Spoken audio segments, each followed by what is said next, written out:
Well, I'll set it up like this, okay? So here we go. I picked a movie that I wouldn't have normally picked, and I had said to you recently, I wonder when the first movie will come where Oh, I would here we say, go. Here we go. Is this gonna happen?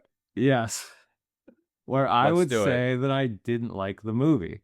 Oh, I love it. Here we go. And I will say that that somewhat happened this time. I can't wait for this. Is gonna be our great. All right, let's keep going because we have less than 2 hours, and Yeah. this is gonna be my favorite episode. They don't chase clout, they just chase the lore. Dig scenes that the mainstream ignores. Where light fights dark in a fabled war. Yeah, the truth gets told when the movie's born. I'm the break in the flicker, the cut in the edit. The blade through the credits, a frame they embedded. Light in the distance, persistence poetic. The dark is a prison, I brighten with aesthetic. No stunt doubles, I tumble through trap fights. The scripts in my soul, I control when my track spikes. Whisper in a reel, I reveal with the black light. The dark is a canvas that I carve with the flashlight. Call it a war cry, a cinematic spark. A puzzle in the shadows, a code of the art. It's Andrew and Greg and the legacy embarks. Our voices ignite and we light up the dark. We need to catch up on a few things here. First of all, for other people who did not listen to The Fugitive, please go back and listen to The Fugitive. The first 30 to 40 minutes of that is a great retelling of Andrew's run-in and connection with Kevin Smith. That was fantastic. We're not going to go over that one again, but we are going to get the part 2 of that story here before we get into No Country for Old Men. So, Andrew, please let me know, because I don't know what happened on the day where you got to show up to the screening at Smodcast of your short film. Yeah, my short film screened at the SModcastle Film Festival, Kevin Smith's film festival. It was awesome. I went to the Smodcastle. Sorry, I have to correct myself. I said Smodcast. Got it. yes. Smodcastle. I just need to call attention to how off I was on that one. Yeah, it's called the SModcastle Film Festival at the SModcastle Cinema, which is in Atlantic Highlands, New Jersey. And yeah, it was awesome. It's like right next to the Quick Stop. And like you said, I told that story on the Fugitive episode. We also did a whole episode of Clerks where we talked a lot about that. Clerks 1, 2, and 3.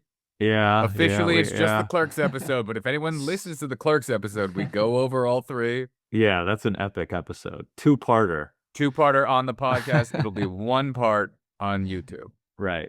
So yeah, my movie screened at the theater, and it was great. It was just super cool. I went with Hazel. We took pictures. I sent you the pictures. Hazel said, I don't like post on Instagram or whatever. And then I sent you the pictures of me and Hazel on the red carpet, at Smodcastle. That was so cool to see. And then she goes, Greg is your Instagram. She's like, you just send him the pictures. You don't put them out there for the world to see. You just send them to Greg. So I'm gonna steal them and I'm gonna put them on the YouTube video. So if anyone only listens to us on the podcast, go to our YouTube and look at the visuals on that episode. Okay, yeah. Well, I just sent you the video of I recorded myself outside of the actual Quick Stop. And I did like a J dance, and then I just put the footage into black and white, and I added the music from Clerk. So don't think that is not going to be repeated for like 3 hours over that YouTube. The thumbnail will be a consistent thumbnail, but when somebody clicks that video, if they watch like 5 minutes in, it's going to be that image repeated over and over for the next couple of hours. I wanted to put a few stuff up on the YouTube that we've created. Like we've created a few little special pieces throughout the episodes, and that's a fun little one. That's true. We should do that. What else do we have? We have the Close Encounters song that I made of you telling your story of Close Encounters that I set to music. One of the greatest things that's ever been made. That's a little Easter egg at the very end of our Close Encounters episode. I try to put little Easter eggs at the end of each episode. We should post more on YouTube when it comes to like little just one-offs like that. Yeah. And I could cut the visuals to that just by the movie of, the visuals of Close Encounters. I can cut that very quickly. Yeah, I thought that'd be fun. But yeah, so it was super cool. My movie screened, and yeah, I was there with Hazel. She couldn't make it to the opening night party, so she came to the screening. So I got great photos, and yeah, had a nice time. I had added title cards to the film, and this is the first time that I ever got to see the title cards in a theater. And I'll tell you this, I'm taking the title cards out. Yeah, I'm going back to the other cut. What I realized is sitting in a theater, you don't truly know until you're like really watching it properly. I'm editing on my computer and I'm tinkering. And then when I got to the theater and Sky played and I saw those title cards, I just thought, you know what? Actually, I prefer the other cut. I prefer the original cut. So what were you feeling from the audience? Because I know what you mean. When you watch with an audience, you feel the aura of what's happening. So you've Yeah. watched this screened enough without the title cards. Yeah. This is the first time you watched it screened with the title cards, and now you're saying you felt the audience pull back, get confusion, you felt a weirdness in the room. What was the impetus for this? For myself, what I felt like is that the title cards actually took attention away from the It story. disrupted the And film. yes, and in particular, the sound design. Because I designed Sky with no music. It's all sound design, but if I may say, it's very intricately designed because it's about a little boy who walks through Manhattan. And so there's all these layers of sound. It's all the city sounds. And he keeps changing location. He goes from one location to another. So the sound is constantly changing. And so there's this flow to it where, he's changing location, but the sound is all kind of like connected together. And so what I felt like is when I put the title cards in there, it kind of interrupted the rhythm, it interrupted the flow. It fucked up what earlier Andrew was so delicately placed months and months to put together perfectly. Future Andrew decided to go, you know what? I think I could betray my former self, and I think I could do something better. But what he didn't know was that past Andrew had already done what needed to be done, and he shouldn't have meddled with it. You don't Yeah. meddle with the primal forces of nature, Mr. Beale. Yeah, that's exactly right. Yeah. I thought it was kind of cool though, because we talked about in our Clerks episode how Clerks has title cards. And then I said that I actually had added title cards into Sky. And so the fact that I screened the version of the film that had title cards at Kevin Smith's festival, I thought that was actually kind of cool. So I'm glad that I got to see that. I'm glad that it was like an experiment. Yes, I do as well. And now I think you kind of almost weirdly came to the conclusion that I've come to as well, which is like I watched Sky numerous times as well, and then after a while, you as the creator, you watch it over and over, and you're like, ah, Right. okay, let me make it new for me again. But you're tricking yourself, going, I'll make it new for the audience, but no one else in that theater had ever seen it, so they didn't get to have the first experience. You're getting like little George Lucasy here, going like, I've watched it enough. Let me do something else with it. Let me meddle with it. Let me Yeah. be Spielberg with E.T. Let me, I can put flashlights instead of the gun. Like you're like, I can do something. Leave it alone. The film that got accepted into all the film festivals was the one without the title cards. Yeah. Let it lie. It's a new audience every time. Yes, you have to sit through it 800 times and just knowing like, I'd like to change this. I'd like to. It's done. It's done. You finish it. You put the stamp on it, and then you move on to the next, which you're already doing. But that's like it's another. It's just a reminder of lesson learned. Yeah. When you've done it, and now you just deal with that, and then you move on. Yeah, that's exactly how I feel. So it was a great experience. I feel like I learned a lot. Not only did I have a great experience at the festival, but I learned about the movie, and I became happier with the film I had before. I became more proud of the film from past Andrew. Yes, past Andrew did do a lot of work. He did put a lot of thought into that. Give him a pat on the back. That's Past right. Andrew Yes. did a good job. He was a good little That's boy. right. Yeah, so I became very satisfied with the movie. And now I feel like that was truly like putting a bow on the movie and saying, okay, it's truly done now. So now you feel good with that's good. Yeah. That's a very good takeaway from that then. Yeah. So it was a great experience. All right. Well, we said we wouldn't go over 10 minutes, but we do have to get in what happened last night. Yeah. I got to meet Smooth in person. Finally. Anyone who listens to these podcasts, you know Smooth. He's on every one of he's been on every episode, right? Yeah. Yeah. From the very beginning. He's been on every episode since the beginning. And I've never met him in person. That's right. The intro episode 0, like 3 minutes, where we just introduce ourselves. We had the theme song right from the start, and I put it on that episode. He's on episode 0. You're right. Yeah, we've had that from the very beginning. You're so, right. Yeah, that's on every episode. Yeah, and I've mentioned him a lot on many of the episodes. And yeah, you had never met him. So we all hung out last night. You met him, and we went to see a movie together. Yes, we did. And I went to the wrong theater because of a text message that Andrew had said, "Oh, I want to go back to the same theater we went to last time." And I was busy, and you were making plans during the middle of the day when I was doing stuff. So I said, "Okay, that same theater as last time that we saw Superman at. Got it. Put that in my brain. I will be there." I was there 20 minutes early, and then like 5 minutes before the show comes on, Smooth ends up calling me going like, "Yeah, Andrew's gonna be here in 5 minutes. Where are you at?" And I was like, "Yeah, I'm on the park bench." I texted that in the group chat. And he's like, "Am I drunk? What's happening? Where are you?" And I was like, he's like, "There's no park bench here." I'm like, "Wait, what?" And then we Yeah. had to go back, and we through the powers of, deduction here, Hazel's favorite character, Sherlock, would have realized that, read the group chat, dummy. I was on the east side, as far as you can get to the east side of Manhattan, and you guys were very close to the farthest that you can get on the west side of Manhattan. Yeah. At least we were both in Midtown there. So, had to, Do you know what Smooth said to me too? I met up with him at the right theater, and then he said to me, oh, rub it in with the salt. Thanks for that one. At the right theater. No, you met up with him at the wrong theater. Got it. Yeah. I understand. I was wondering if you'd catch that. Yeah, Mhm. so so I met up with him, and then he said to me, "Dude, it was weird. I just called Greg, and it felt like I was listening to the podcast." It's so funny. He said the same thing to me as soon as we got on the phone. I was like, "Hello?" He's just like, and I was just like, "Dude, am I on the wrong side of the what the fuck's going on?" He was just like, "I feel like I'm in the podcast." Yeah, and he's gonna be on an episode coming up. Yes, he is. I'm very excited for that. Yeah. And I'll actually be able to hear him because now I feel like I'm getting old. When we went out to, after the movie, just mention to people, we saw the movie Weapons. Yeah, that's right. So we're just mentioning that quickly.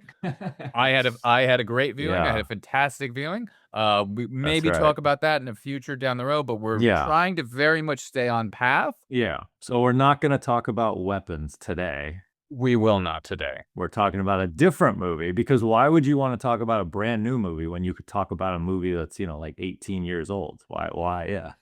Why would you want to trend? Yeah, in? exactly. Why would you want to do Exactly, that type of thing? No. Why would you wanna get in on, like, a conversation that everybody's having while they're having it? No, that's riding the wave. Then we'll get a bunch of little angry people right now wanting to have like little wars about stuff. No. We want Yeah. to talk about the films that we really want to talk about. But this, That's right. I do have to say, thoroughly into the film. Loved aspects of it. Loved so much of it. Like I told you, until like the last like 2 minutes, I was in a trance, going like, "This is one of the greatest theater experiences I've had the entire year." So I'll say Okay. that, and then Yeah. Yeah, I enjoyed it much more than I thought I would. And if listeners want to hear us talk about Weapons, they can write into our email and request by great demand at lightupthedarkpodcast@gmail.com.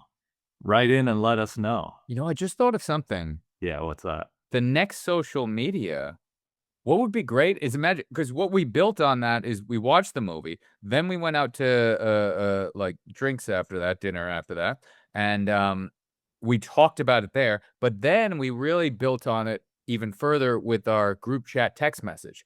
Right. What would be cool, a social media thing that would be really cool, is if you can just invite other people to watch your group chat text message. Like, they can't, Okay. I don't want other people coming in commenting, Okay. because sorry to you other people, I don't want other people in there commenting. But if somebody wants to be a viewer, they don't allow that. You know what I mean? It would be cool to be like, "Hey, click this link, now put it in there, and now you're a viewer of it, and you get to watch them." Because Hazel woke up, "Oh, I had a nightmare of this, I didn't like this," all those aspects. That's a cool thing to be able to do. Yeah, I woke up and Smooth said, "I had a dream about Weapons last night."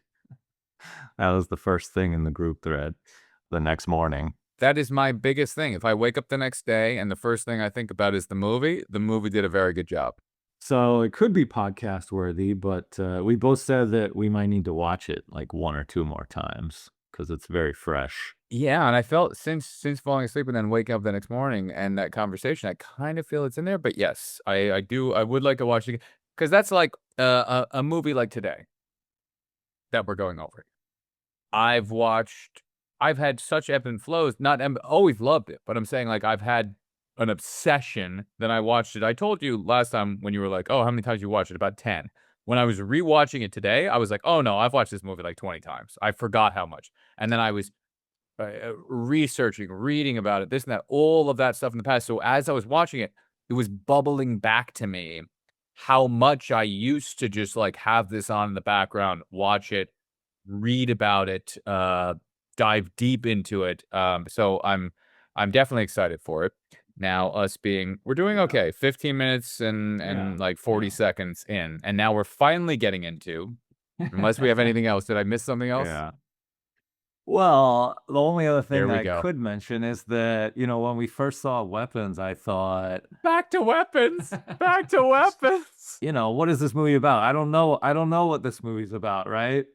And I was like, as we talked about it at dinner, I thought I started feeling more and more passionate. And it was like, as I got pushback, people were saying to me at dinner, like, I'm not sure, Andrew. I don't know if that's what the movie's about, because I was like giving my thoughts. Well, first of all, I wasn't giving you pushback. I wasn't giving you pushback at dinner on this one. Yeah. I was very much into the film. Right. What did I say? What did I say to you as soon as the movie ended? I go, that is the greatest theater experience that I've had of this year. Right. Yeah. Smooth and Hazel weren't quite buying into my theories. They weren't as into it. Yes. No. Well, what I was saying, they loved the movie, but they weren't as your into what I was saying theories. about the Okay, movie. Yeah, yes. my theories on the movie. And as I got the pushback, I started finding myself feeling more passionate. Like, actually, you know what?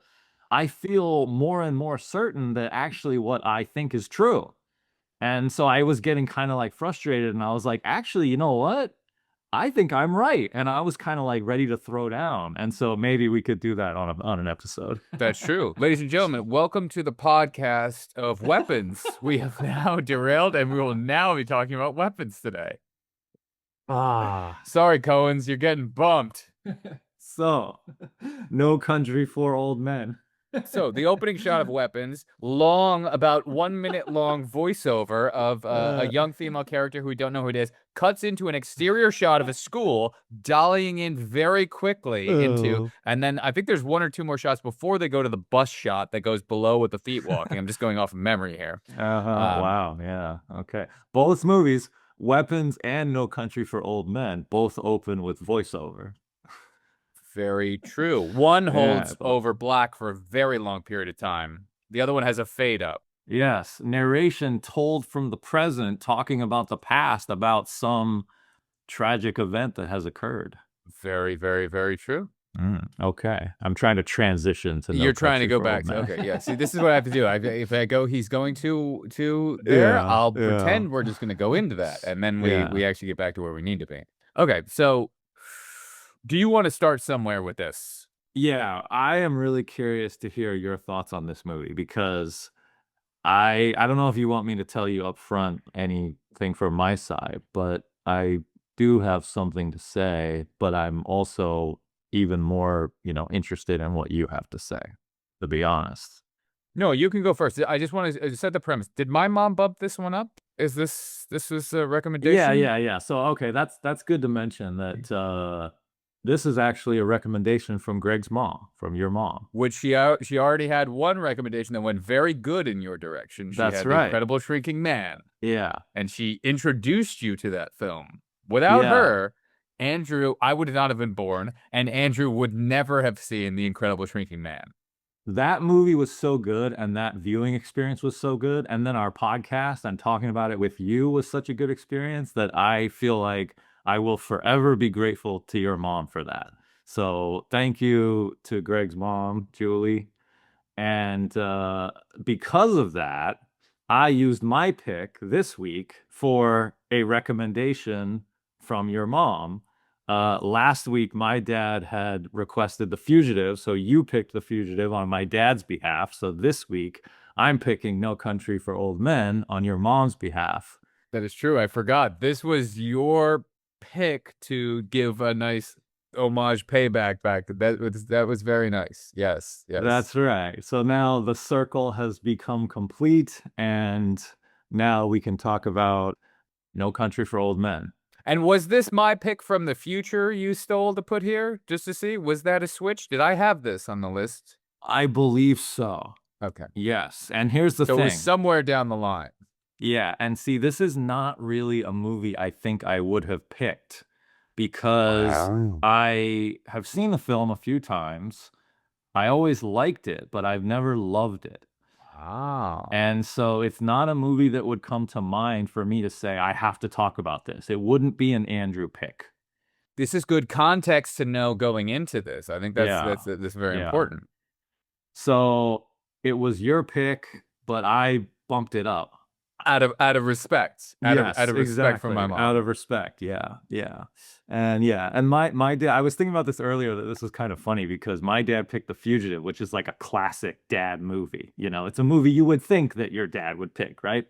And I thought it's hilarious because No Country for Old Men is not considered a mom movie. This is not, yeah. My mom's not picking Like You've Got Mail, Bridge Over Madison, whatever with Clint Eastwood. Right. Like she knows her films. Yeah, your mom is like a real cinephile.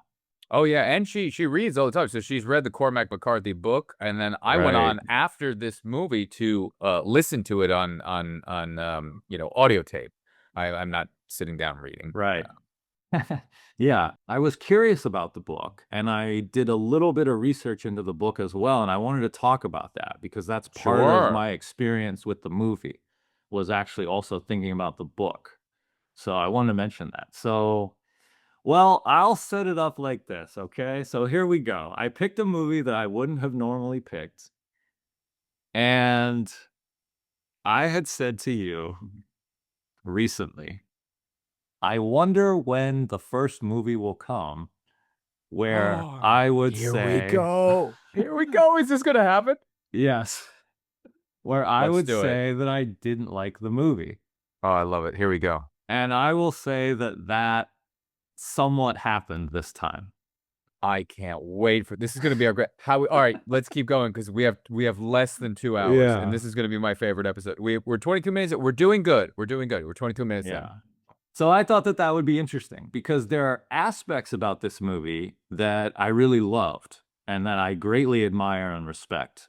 Sure. I mean, there's no question that the film is beautifully made. Well-made movie, great cinematography. I could tell that it was Roger Deakins. Like partway through the film, I'm like, is this Roger Deakins? I didn't know for sure. And I just quickly Googled it. I'm like, sure, it is Roger Deakins. I'm like, I could tell because it's just like, you could tell it's his style. Coen Brothers, the movie won Best Picture, 2007, Oscar winner. Hazel had never seen it. She loves to watch Best Picture winners. Multiple Oscar winner. Right. Javier Bardem. Best Picture, Best Director, Best Supporting Actor, Best Adapted Screenplay. Nominated for 8, won 4. On the same year that There Will Be Blood came out. Right. So we have a lot more to talk to about there as well. So yeah, not quite like a sweep, but really I think at this Oscars, it was this movie's night, Yes. It was the night of the Coen brothers and No Country for Old Men. It was Hollywood's way of celebrating them as filmmakers. They had been legendary directors all throughout the 90s, and they finally made this movie in the mid-2000s, and it was their time. They're in the club. Yeah, and I will tell you, watching the movie this week, I just kept thinking, There Will Be Blood should have won Best Picture.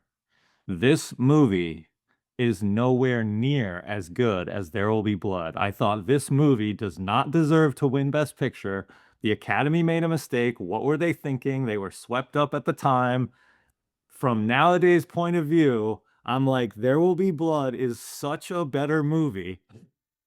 I'm not saying I disagree with you on that in any way whatsoever, but I'm saying Did that affect your viewing of this movie as what Kubrick would call an insubmersible unit? You could not watch this movie outside of the fact of knowing that Paul Thomas Anderson's masterpiece got slighted. Can you separate the two of those?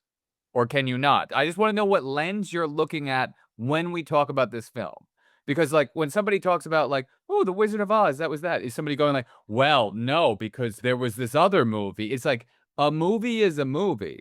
And now the Academy Awards is the only thing that's bringing the two of them together. So I just want to know the basis of the conversation and where we're starting from.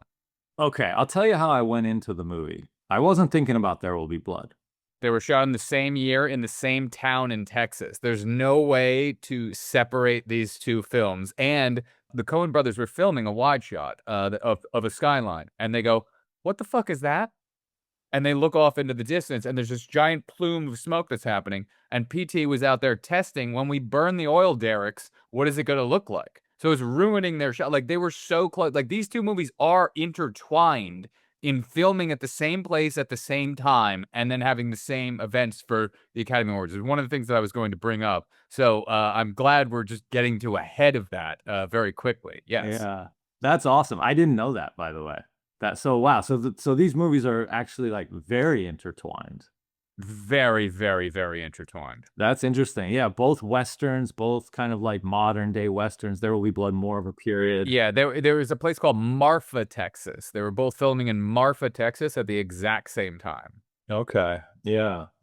So that's really interesting. Yeah. Well, I went into this viewing We just grew up blank in slate.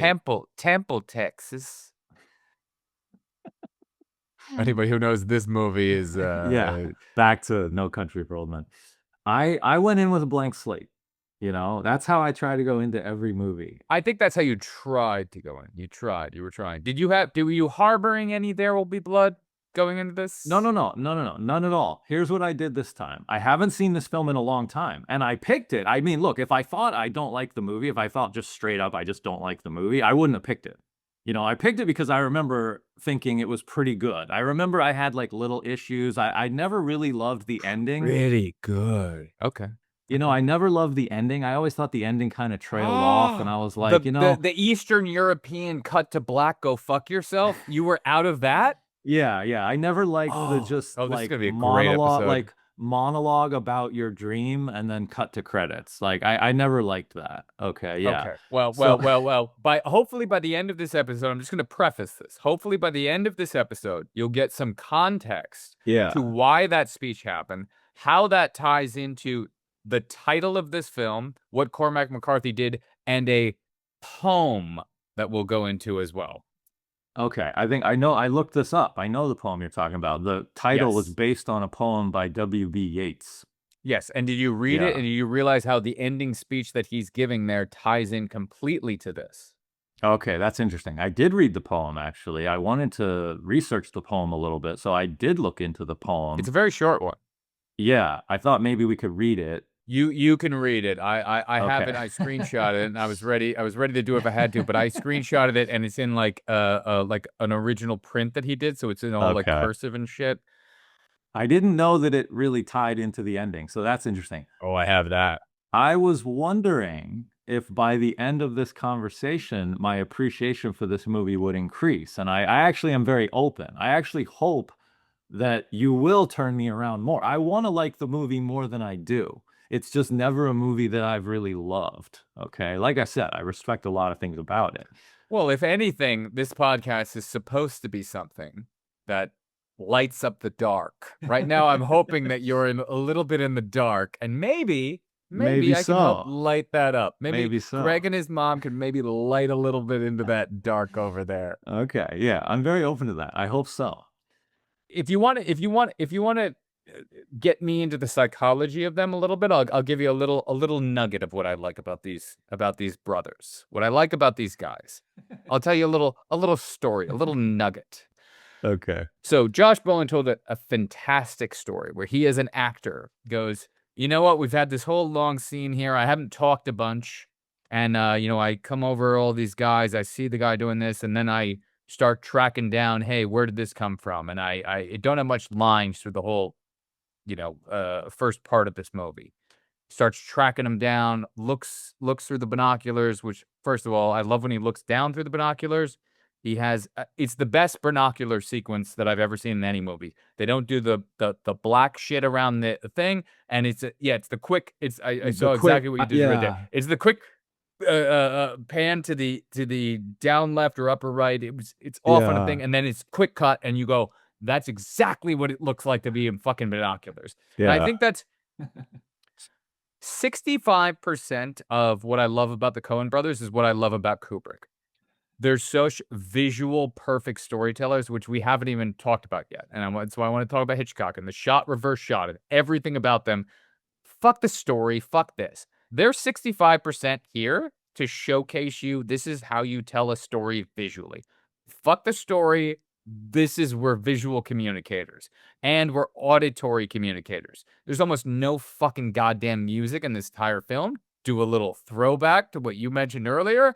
They've got little sounds of going on here, which is like Buddhist monk fucking little sounds going on. They're telling the story Yeah. through tone and visuals. Yeah, Now, I thought that was really cool. I loved that. really cool is the perfect way to describe that. Yeah. We would so gel with these guys if we were fucking just like hung out with them. But to get down to it, when Josh Brolin was filming Grindhouse, he realized that the opting rights for this this book and this novel now went to the Coen brothers. It was going to be their next film. So he was filming Grindhouse. Now, that's kind of like Brand from the Goonies, who had, he had a whole successful life after that, and he went into Broadway and he did great things, but he had not entered back into the public eye on a big sphere. He was not the big guy back again. He was not doing all these superhero shit and all this other stuff. But he was in Grindhouse, and he played a doctor in Grindhouse. Now, he learned that the Coen brothers had just got this film, and they had put out a casting call for what they were doing. And he's on the set there at Grindhouse. And he was like, I fucking want to be in this movie. And he goes, I know they're never going to cast me as Anton Chigurh. So the only last thing that I have is Llewellyn. So he went to Rodriguez and he goes, hey, can you shoot me a casting call for this? And Tarantino, because that was a co-direction, goes, I will film it for you. We're going to use his camera. And Wow. they filmed him doing a thing. And the Coen brothers wrote back to him and they go, who lit this? This is the greatest casting call that we have ever seen, submission that we've ever seen. And it's like, oh, well, yeah, I mean, Tarantino fucking Yeah. shot my casting call. So, I mean, Only like the greatest American movie director of the last, generation. yeah. So obviously they're like, all right, well, you're coming to the top of our list here, buddy. You're in the club. We're gonna talk right now. Brand from the Goonies is back in. Now, 1 week before that film, he gets in a horrible motorcycle accident. He breaks his collarbone. Now, he didn't tell them about this because he wanted to keep the fucking role going. Great thing about Llewellyn is he gets shot in the fucking collarbone, so he gets to limp around with that most of the movie. Okay. Now, he asks him as an actor, or as an actor, he asks his directors, like, listen, I've been walking around the desert for fucking, days now. And I'm looking at this and he's looking through the binoculars. He sees the guy. He goes, when I find the money, I should have a reaction to the money. And it's not in the script because the line in the script, he opens up the money and he says a line to himself. And prior to that, he had the whole thing of like, well, if you're looking over your back tracks, you're gonna whatever. And like the Coens are like, that's all he needs to say. That's like, and he goes, I feel like when after the money, I say that thing, but I should have like a reaction. I should have a thing. And they go like, okay, well, like what? And he goes like a or something. And they go, okay. Yeah, give me another variation. And they have him run through like 15 to 20 different. He tells this story so great. They have him running 15, 20 different, like, and then they go like, okay, can you do it again? And he does it like again, and like, yeah, go with number 3. And then he was like, oh, that was my like, I'm telling the story badly, but I'm giving you Okay. the best Cliff Notes of it. Now he goes, all right, so we did that. We shot it. And then he goes, and then that ended up being in the movie. But he goes, every screening that we were at, It was dead silence in the audience, everything. But as soon as that minuscule thing came up where I go, when he finds the money and does that thing, he goes, I didn't know which one it was, but I could always hear one of the two of them laugh their asses off in the back of the fucking theater, sitting there just laughing, going like, and he goes, I couldn't tell why they're laughing. Why were they laughing? What was their thing? Was it just like, we're laughing because like Josh needed to have his moment and we gave it to him as an actor? Or we actually appreciate what he's doing there within that moment? Like, what I like about them is they look at movies kind of like Hitchcock, where they're like, shot, reverse shot. Here's this, here's that. I'm telling my story. Here's what we need. Here's what we need that. Anything outside of that is a little bit of a distraction. And I think they find it so amusing that Josh is like, I need to have this thing for my character. And they go, no problem. We're going to give that to you, buddy. You got it. Get that little oomph in there. And I think that they liked the fact that they loosen themselves up to go like, Josh wants his little thing in there. And then when he does it, though, it's awkwardly distracting for them now in a fun way where they go, but that's the thing that throws me out of the movie. But that's so cool that Josh got that. I like that. Like we gave Josh that little moment. That's his little thing. And that's so cool. That's his thing. They were like, that's not our thing. That's his thing. Yeah. That's his thing that he wanted to bring to it. And it allows them a release from their way that they looked at it. Because I can see them in like a Hitchcock way. This is my shot. Now we have this. Now we have shot reverse. Like each one of those aspects of that sequence when he's looking at the guy and he looks up through those binoculars. He sees the shoes, cuts back to him. He looks at his watch. It cuts to the watch. We see the time. Now we never cut back to that time. But what do? We cut back closer to the shoes, and we hold. Then we cut back to Brand from the Goonies. Now we see him sitting in a different position, meaning to us, the audience, time has passed. He gave up on the fact of, I will sit here on 2 feet, balancing myself. We've cut away, we've cut back. Sun looks the same, everything looks the same, but he's sitting on his ass now. And you go, like 20 minutes must have passed. You see him look at the watch. We don't cut to the watch to see how much time passed. We already know how much time passed by his body language. Yeah. That's why actors elevate a movie like this. That's why like a great actor, that's why you got to listen to your actors, because actors do that all the time and they elevate, they make the movie better. 100%. I laughed during that reaction too. I remember what you're talking about because at the beginning of the movie, I was really invested in the story. I was really into the movie at the beginning, and I loved that moment. And by the way, it's funny because Josh Brolin, this is actually probably my favorite thing about the movie is Josh Brolin. And I love the fact that the Coen brothers brought him back. I love that they took a chance on him. At the time, he was not a proven commodity.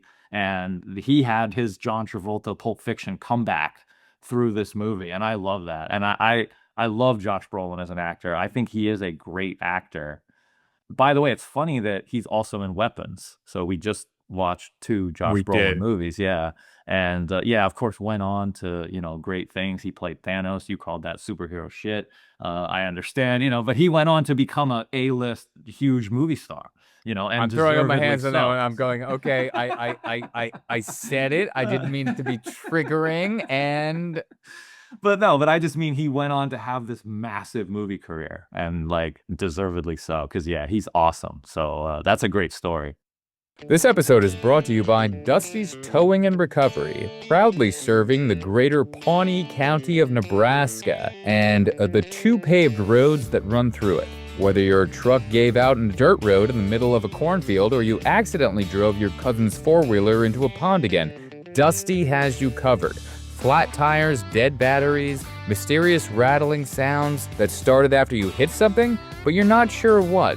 Dusty doesn't judge. He just tows. And if you mention promo code Greg and Andrew, that's GREGANDANDREW. Now, just putting this out there, he should have done it the other way. The name of our podcast is Andrew and Greg. I told him that, but just so everyone knows, specifically the promo code, if you're in the Pawnee County area of Nebraska, just know that it's not the name of our podcast. It's GREGANDANDREW. You'll get a free can of Mr. Pibb while you wait for the winch. Dusty's Towing and Recovery. If you're stuck, we'll get you unstuck. Eventually, depending on what Dusty's doing. And then at the end of that, he wrote, truck door slams, faint dog bark, ad ends. So I think he's expecting us to put sound effects in there, but he's not paying us for this, so this is just kind of going out there into the void. Okay. If you guys sign up, the people from the greater Pawnee County of Nebraska, like it's a very small. Right. This is a localized ad. This is a localized ad. But if you guys go out there and support us and do whatever, I will make sure that I make my next ad read for free for him, and we will do the truck door slam faint dog bark before the ad ends. But Dusty, we're seeing how this goes, and we thank you very much for supporting us as our first ad read copy sponsor. Yeah. Thank you, Dusty, whoever that is. So I picked the movie because I hadn't seen it in many years. It's been quite a while. And so when your mom said she liked it, I thought, okay, it's considered a great film. It won Best Picture. Like, let me give it a revisit. Like, I'm very open. So, and The Incredible Shrinking Man was great. So come on, this is I'm down. So I wanted to like it. I was actually very excited to watch it. I thought, okay, I'm going to see a movie I haven't seen in a long time. I'm not that familiar with it. Hazel had never seen it, by the way. So it was her first experience. So I got to see it through her eyes as well. Big question here. Yeah, big question here.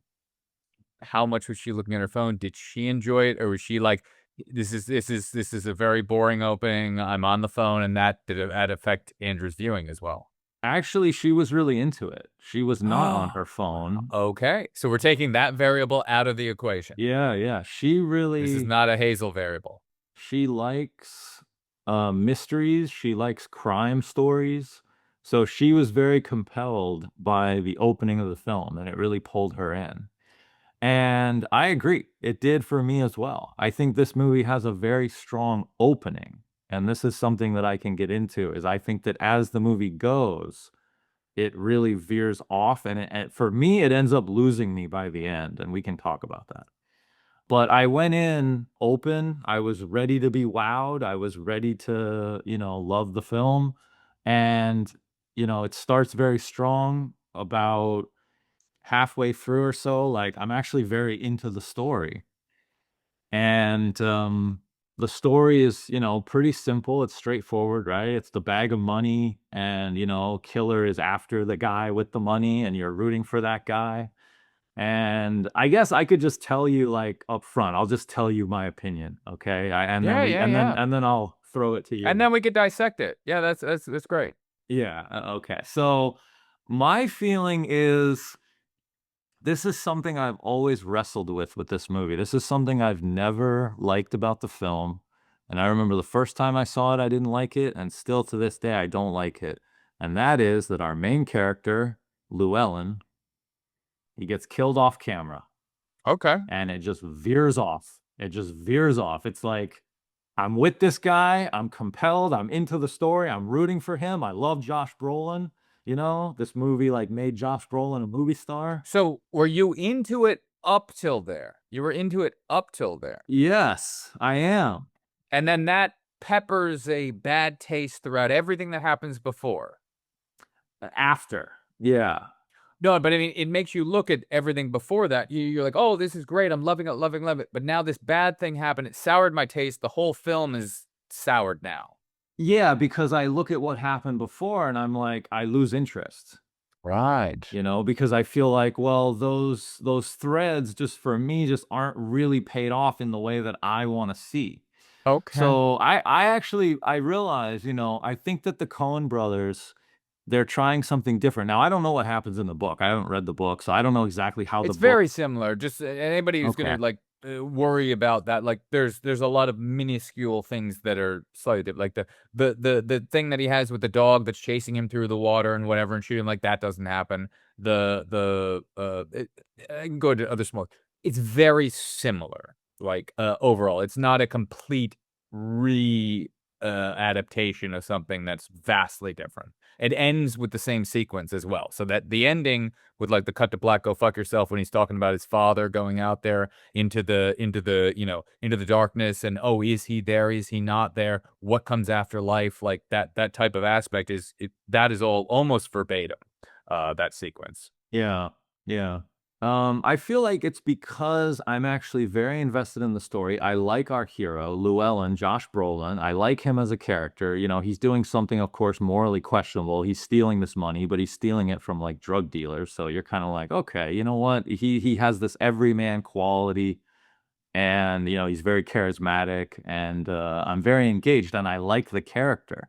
And I think that's why I get frustrated, is because you know, I think the Coen brothers have a tendency to do this kind of thing. They like to play with the structure like this. You know, they have this unconventional streak in them, and they like to kind of twist and turn and show you things from like the side angle, and they like to do the unexpected. And so I think that was the idea here of like, what if we take your main character and we have something happen off camera and we kind of surprise you and we kind of like pivot, and now it veers off a little bit, and now we follow other characters and what happens if we do that. And if that's in the book, you're saying it's similar to the book.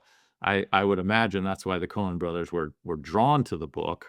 Now, what makes you feel touched by that scene? What makes you feel, because that's basically a pivotal part where Andrew goes, "I'm not liking this." But do you not like the ambiguity of like what the Coen brothers put into this of the character who's not in the novel, of the girl going like, "Hey, honey, do you want to have this little soiree with Oh, me over here?" okay. And he goes, "Oh, beer leads to other beer," because that's the last time we see him, and then it's like dissolve away, fade out, we're moving to something else. Do you not like the ambiguity of knowing if he cheated on his wife? Or do you not like that this isn't tied up in a bow in the end, that he gets to get back with his wife? Like what's the area within there? Because I won't go into it yet, but I like what the Colemans are doing with the theme throughout the movie that I'm looking at, and I like that they fucked over the audience in a certain way here. Okay, yeah.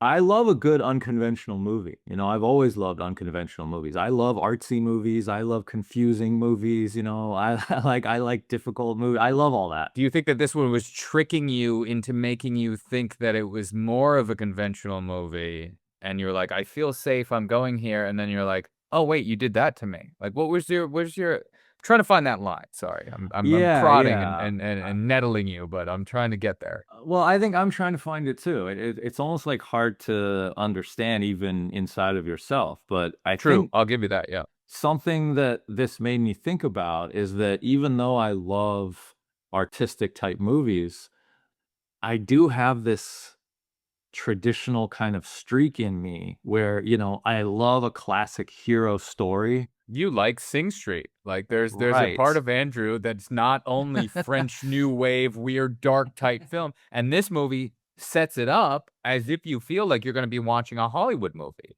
You feel like you're gonna be safe at the end of this movie. Like, to not say that I was in the theater, and when they cut to black, when he goes, "And then I woke up," I felt the entire audience drop out of their seats as if it was the end of, fucking Sopranos. Everyone went, "What the fuck just happened right Right, now?" yeah. And I went, "Oh my god, you are gods." Like, I had the opposite reaction of just the Okay. regular audience going to see this. And I know you're not the regular audience. I'm not saying that name whatsoever, but I'm saying, like, I had the theater experience of seeing this at a time when I needed to. And I had 2 movies that year, and yes, one of them is There Will Be Blood, Will be and blessed. I'm not saying anything against it. I think There Will Be Blood is a fucking masterpiece. And on this podcast, I will not pit the 2 of those against each other just because I won't do it. Okay.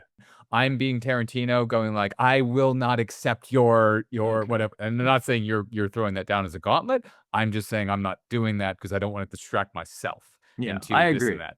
I agree. We don't have to do that. I just threw that out as like a little I'm aside, but finished. Dude, we need to save all of that for the There Will Be Blood podcast. I okay, can't yeah. fucking wait for that one. Yeah. Yes, it's one of my favorite films of all time. Yeah. It made me want to move that one up, you know, and we can talk about it like close together. Please do it. Please But do it. yeah, for the sake of this episode, we can just talk about this movie. I think that's fair. Like, let's just talk about this movie. That came into my mind only later. It was only after the movie ended, and I was kind of like, I didn't really love that, and it just didn't give me like a satisfying feeling. And then I thought, gosh, There Will Be Blood is better. It's like that came into my mind afterwards. I got it. I got it. Yeah.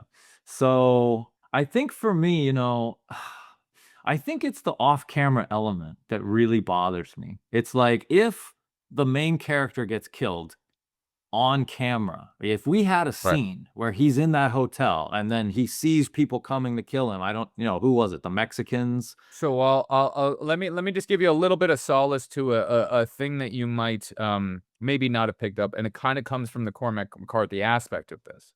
Yeah. All of the killings, maybe not done by Anton Chigurh, but all of the other things, it's all discovery of killings. Like him at the beginning of the film, the film opens with the sunrise. We're talking about the old timers, things like that. Now, when there's the Anton Chigurh, we do see him go through murdering, but then a lot of it is the aftermath of murder. So the whole Mexican shootout or whatever that Josh Right. Brolin stumbles across. We don't get to Yeah. see that. We don't see it. Cormac McCarthy is very much about not really showcasing that the violence of things. You're kind of seeing the post-violence and you're looking through it. Now, Anton Chigurh is almost different than violence.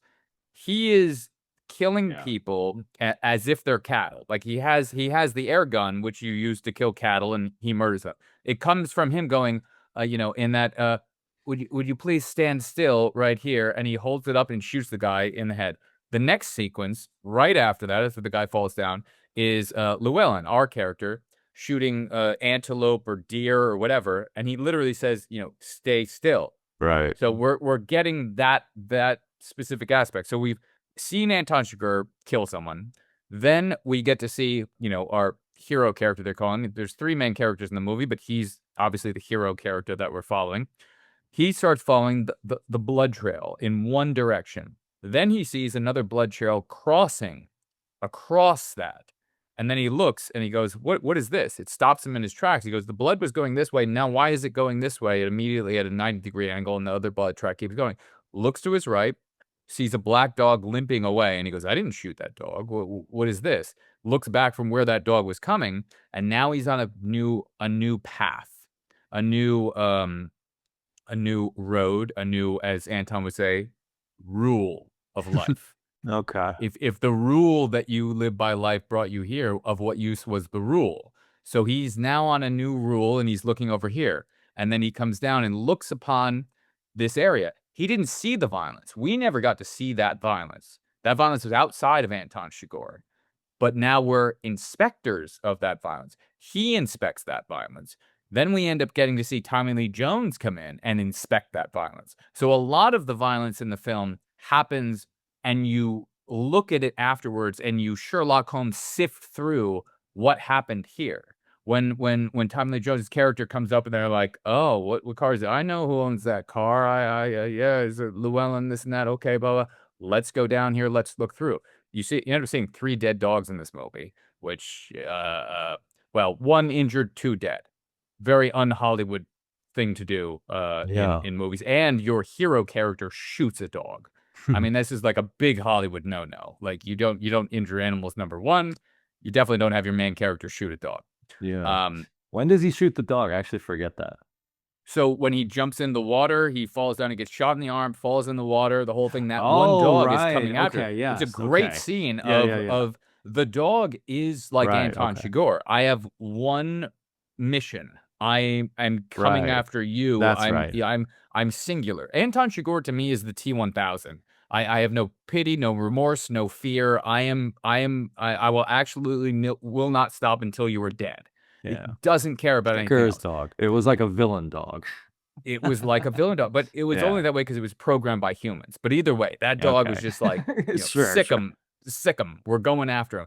But either way, the dog looks cute as fuck when he's in the water going, and he's like coming after him. I thought that too. When he jumps in the water, I actually laughed. I was like, I know that dog's trying to kill our hero, but I'm like, that's kind of cute. that dog is just doing what Anton Chigurh is doing. It's just trying to accomplish its mission, except that dog is trying to make humans happy. Anton Chigurh is operating on a rule-based level where that's why he's like, you pick one tool to do the right thing. Everything that he's done throughout his thing is he's binary. He's going, especially at the end of the movie, where she's going like, you have no, what is the thing? I wrote it down because I couldn't remember it. Carla Jean says, you got no cause to hurt me, right? He says, no, but I gave my word. Meaning he promised her husband underneath his code that he has, saying, I'm making an agreement with you now. You can give me the money. You will die. I will leave her out of this. And like his word is his bond in like the biggest way in his reality of his brain. He is like a T-1000 programmed in a certain way. And who knows who programmed him or if he programmed himself. But he is just, I am like an alien computer being that will operate on here is my mission and here is what I will do and this is where I'm going. And that specific thing that we as an audience, it's an important scene, we as an audience are watching her within that sequence. That sequence is so important because the audience gets drawn in on that sequence, going like, wow, she is so vulnerable that we feel it. And we go, wow, nobody's confronted this character in this way. Maybe he'll feel something. He feels absolutely nothing during that sequence. And he just goes, you have to choose. You have to choose. You have to choose. In the movie, the way that they present it, they're presenting it, and the book is very similar to this sequence. But you have a small thing knowing that he killed her kind of from the book, but in a very different way. In the movie, you know that she refused, or the way you're looking at it, she refused, and then he comes outside after killing her. You can watch it and go, maybe he didn't kill her, but he comes outside and he checks both the bottoms of his shoes. Now, if you watch the movie, there's a very specific thing throughout the entirety of the movie where he doesn't like getting his shoes bloody in any way whatsoever. He kills Woody Harrelson. The shoes were coming after him. He walks in and he kills the guy in the shower. He pulls the shower curtain ahead and then shoots the guy. What does he do right after that? He sits on the bed, takes his socks off because he was only wearing socks, and he throws them away. I'm done with these things. I don't want to have anything to do with blood being on me. He even walked into that room without shoes. Now, he probably walked towards that room because he was going to be walking on concrete, but it's a very convenient aspect to not have your shoes on. He does not like having his shoes tarnished in any way with some sort of blood for whatever reason. So at the end of that, when he's looking at the bottom of his shoes, which is mentioned in the book, that he looks at the soles of his shoes, he's very much, it's very much a hint to the audience, hey, she is dead. She put up a fight and said, I'm not playing your game. So the rules of his game are, you play by the rules of chance, and you get to have the 50-50% chance of living, or you don't play by my rules and you 100% die. I'm in control here, and these are the rules of the game. These are the rules that I'm playing by. And now that was a 20-minute rant, and I'm forgetting the narrative thread of where I was at. Okay, well, I'll jump off of that and say, I feel like I somewhat understand the movie. I think I get it. I think I do. I did have a few questions that I can ask you. There were a few mysterious elements that did leave a kind of question mark in my head. And I thought, well, that's interesting. What's going on with that? There's one in particular that I'll mention, but I'll see if I can help you with it. But yeah. Before we get into that, I'll just say in general, I feel like I understood the kind of overall themes, and I respect that the movie was trying to do something weighty, it's themes of death, it's the ticking clock, so it has these big themes going on. I don't know. I just like I don't want to, just harp on the negative, but I just think for me it just didn't quite come together in a compelling way that really made me go like, yes. it didn't have that like click together moment where I felt like, okay, all these pieces are really working. Oh, okay. I'm sorry. I'm kind of getting it now. Yeah, yeah. You're searching for something that this movie isn't, and it would never be. This isn't a. You're not going to feel happy at the end of this movie. It's a Cormac McCarthy movie. The guy fucking did The Road. Like, this is. If you're going Yeah. in looking to feel good coming out of the theater, that's never going to happen. You're searching in the wrong place. I don't really want to feel good per se. I just want to feel You want to like have it buttoned up. You want to have an ending. I want to feel like the experience that I went through had an intention. You want to feel, yeah. So you're feeling what Anton Chigurh said. If the road or if the rule that you took brought you to this, of what use was the rule? And the rule to you is the movie. If me sitting down to watch the movie brought me to this feeling that I'm having at the end, what use was me watching the film? I think that the Coen brothers are often drawn to very dark. I think that was the greatest thing that I've ever said on any of our podcasts. And I think we actually need to give me a little pat on the head. I Okay, think wait, that was wait. pretty Okay. good. All right. That was pretty all right. good. Say it again. Say it again. So you're looking for some sort of resolution or some sort of thing at the ending of this film. Now, when Anton Chigurh is sitting there across from Woody Harrelson, and he's saying before he kills him, if the rule that you live by brought you to this, brought you to where I'm just about to shoot you and there's nothing else left, if the rule that you live by brought you to this, of what use was the rule? Now I'm saying you're asking that question of the film. If me sitting down to watch this movie brought me to this ending, of what use was the movie? And now this is where I shoot you with the silencer that's a shotgun. I kind of feel like that's what the movie did. The movie has that kind of tone. Yes. Yeah. Yes. And I'm saying that theme is throughout Cormac McCarthy's whole work, and it's throughout this movie. Like, it's somehow it became a semi-popular movie here in America. This should have been the most underground film of all time that only weirdos talked about. This movie was nominated for 8 Academy Awards and fucking won 4 of them. Okay, so all right, fine. Since you're kind of like you're speaking in these sort of more Somebody's got to general defend this term. movie on this Okay, podcast. that's great. All right, I'll skip to the end and I'll tell you. Okay, so we have a scene. Let's just kind of try to get as much to the heart of it as possible. Okay, It's good. So why did I not resonate with this? There are certain themes that I did resonate with, by the way, and I do want to talk about like the things that I liked about the movie, because there were a lot of things that I really liked about the movie. I thought that Anton Chigurh was essentially like death incarnate. That was cool. That was very interesting. He has this kind of otherworldly quality. There's like this unstoppable force quality that he has. T-1000. The T-1000, yeah. So he felt like the manifestation of death. And then, of course, there's the whole idea of like the coin and everything. So, the movie's got interesting ideas. Well, the coin is chance. Yeah. Yeah. But I have the issue, as the movie goes, it does this turn where our lead hero is cast aside. And then we're essentially given the new eyes of the film become Tommy Lee Jones. See, the weird part is the movie starts with Tommy Lee and it ends with Tommy Lee. Now, Yeah. he has the least amount of screen time of the 3 characters who were in this film. And I don't mean to interrupt you, but I just want to point that out. I consider Tommy Lee Jones the main character of this film.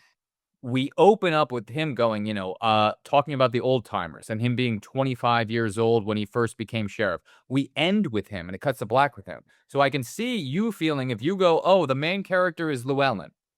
And then wait, Llewellyn died, and now there's this. Llewellyn is just another person on the path of Tommy Lee Jones, not understanding the world that he's living in. Yeah. And I look at the film through Tommy Lee Jones's eyes the entirety of the time. Tommy Lee Jones even had to, he ended up suing the company because they didn't give him certain rights for whatever. He ended up winning a $15 million lawsuit, and he got a ton of money because they were trying to go like, oh, yeah, you had gotten top billing in this, but, you're one of the side characters. And anyway, yeah. Forget that distraction. Keep on your thing. You were going for something good. I agree with you that he essentially is the main character, but only because our real main character is thrown away like 3/4 of the way through the movie. Yeah, but that's close to the end. It's close to the end that he's thrown away, I believe. It's close to the end, but it's not the end. There's still like a whole third act yet to go. I'm gonna find. Well, yeah, there's you the whole know? Kalichi sequence that he's going on Yeah, I there. mean, Okay, all yeah, the yeah, threads are you're right. still going. I It's the mean, third act. It's the third. There's movies an hour or 2 hours and 2 minutes, and he dies. I'm going for it. Yeah, an hour and 40. There's like 45 minutes where he's not in it. Of 45 a minutes.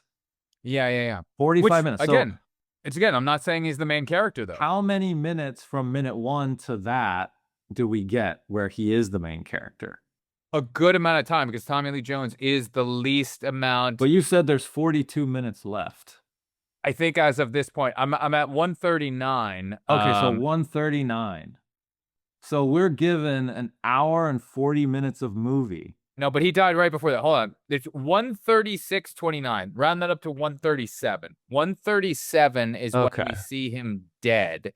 And, well, let's forget the ending credits of the movie. We can't count that. So we have to just subtract how long the credits are. So the credits start at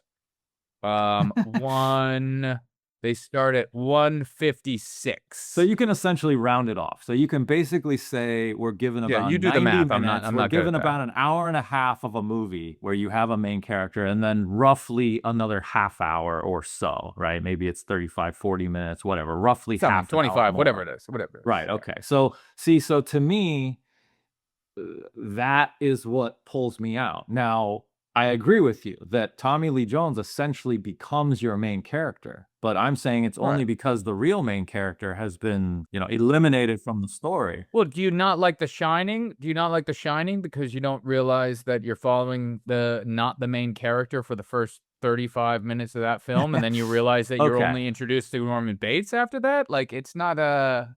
Okay, well, let's get to the Tommy Lee Jones character because then there's a whole scene at the end of the movie where he goes to visit, I believe it's his brother. Am I right about that? Or it's I think it's his cousin, but either way, it like doesn't matter. like a relative. Yeah, because they talk about the family. It's a relative who's in a wheelchair who says he makes yeah. a pot of coffee once a week, and he's like down there in the Kalichi and fucking whatever the fuck. Okay. Yes. And he says in that scene a key line, which is he says, as I got older, I thought that God would come into my life, and he never did. Which is the entire ending scene of what he's talking about, which is why I want to get into that as well. And then we, let's jump cut to our end scene, that final scene where you have the dream, the monologue, and then I love the way you said it, fuck you, cut to black. Is that the way you said it? Yeah, Eastern European go fuck you, fuck cut yourself. to black. Yeah, but go fuck yourself, cut to black. I love that. Yeah, exactly. Go fuck yourself. Eastern European, go fuck yourself, cut to black. That's, you don't like the ending of that. Yeah. So then we get the dream, right? And he's talking about his father in the dream, and his father's carrying a flame, a light, and his father rides up ahead, and he feels like, I'm going to go meet my father. He's going off into the darkness, and he's going to make that flame. Into the darkness. He says he'll be waiting for me there. Right, that's right. And then it does the cut to black. Okay, and then you hear, and it's silent. Well, he says, I woke up. It's a very important point. And he goes, right, and then I woke up. Yeah, and then cut to black, and then you hear a ticking clock. Mm-hmm. Right, and Anton Chigurh had been in the car accident, which is one thing I want to talk to you about. That's also chance. That's also a flip of the coin. Right, but we're not there yet. But Anton Chigurh got in the car accident and he walks off. So the last thing you see is Anton Chigurh. He survives, death incarnate in this movie. He's still out there, right? And we don't know. I don't know if he's going to come back. Do you kind of interpret it as like Anton Chigurh might come and kill Tommy Lee Jones? No, I don't think Tommy Lee Jones was part of his his rule. Okay. That was, if you're in the way, he'll kill you. But Tommy Lee Jones at that point, it's interesting. Tommy Lee Jones is haunted by the idea of Anton Chigurh, the idea that he doesn't understand this new world that he's living in. The opening scene starts with that of talking about the old timers, and then he's kind of not even realizing that he's an old timer because he's talking about old timers who don't even exist anymore, they won't understand this world that they live in.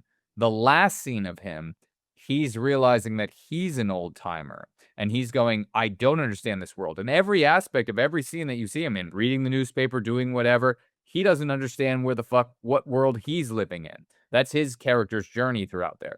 And when he gets to the end, he's looking at that entirety of that scene about his father, and looking at, I saw my father, and one of the most powerful lines in that is he goes, I'm looking at my father who is 20 years younger than I am now. So in a sense, I'm looking at the younger man. I'm looking at a younger man.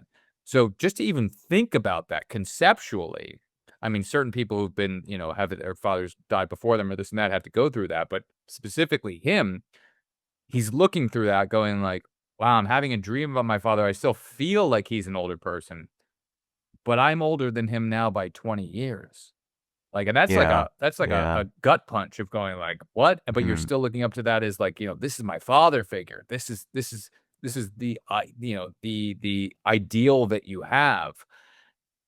Yeah. And that aspect of him struggling with that and looking out to that father in the future. And that's why that poem, when he's talking about the sailing to Byzantium or whatever the fuck it is, Yeah. that whole thing is the pull between what is this thing that we have, and what is this holy city that we're trying to go to in this afterlife, and is there something there? And that's a weird aspect about his character. He's looking at the world around him going, there's nothing holy about this. What the fuck is this world? I don't understand this world. The people before me won't understand this world. And now he has this weird fucking metaphorical thing going on with his father going, is this guy trying to lead me into the next thing? Is there something after life that is an afterlife?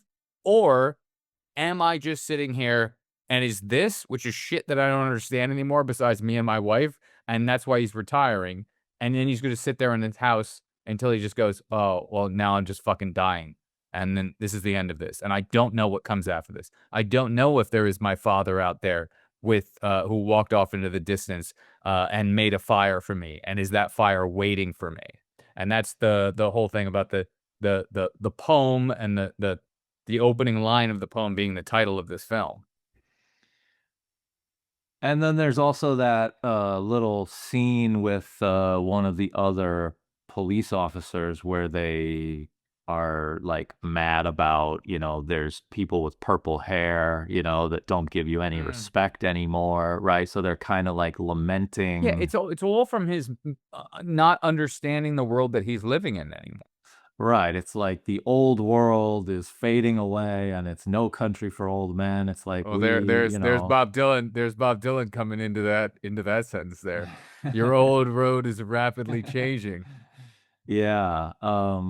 So I mean, I feel like I kind of understand the themes. It's just that when you see it in a movie and you get a movie experience of this, I just don't find it all that compelling because I feel like the movie jerks you, left and right in this way that's like it's not smooth, it's trying to be so Just different. like life does. This is not trying to be a Steven Spielberg film. This is not trying to make that the deliberate ending of this film is not trying to make you feel good when you walk out of the theater.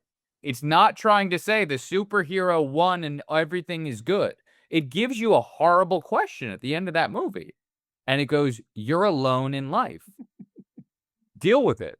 Yeah, except I feel like there's something false about what this movie's actually saying. I think that's what bothers me. Okay, so here's what happens, okay? We have our hero who says, God never came into my life. He seems very sad at the end. He's kind of like, he's not a very interesting character, I don't think. Wait, you're talking about Tommy Lee Jones? You don't think he's Yeah, interesting? the Tommy Lee Jones. No, I don't think he's an interesting character. Because first of all, I will say, What do if you do? he's What gonna do you define become as interesting? I need to kind of know that. here's what I will say. If he's gonna become your main character, I feel like I needed more with him at the beginning of the movie. I feel like I need more with him throughout the whole film. I wish they had cut to him more and we knew more about him because I feel Okay. like once he takes over the movie, he's really just the detective or the police officer who's looking, after the crime, right? Okay. But he's not really driving the story and he doesn't really, I don't see him as like a three-dimensional character really. I feel like our lead hero, he's driving the story, right? He's the point of view of the audience. He's who we're with.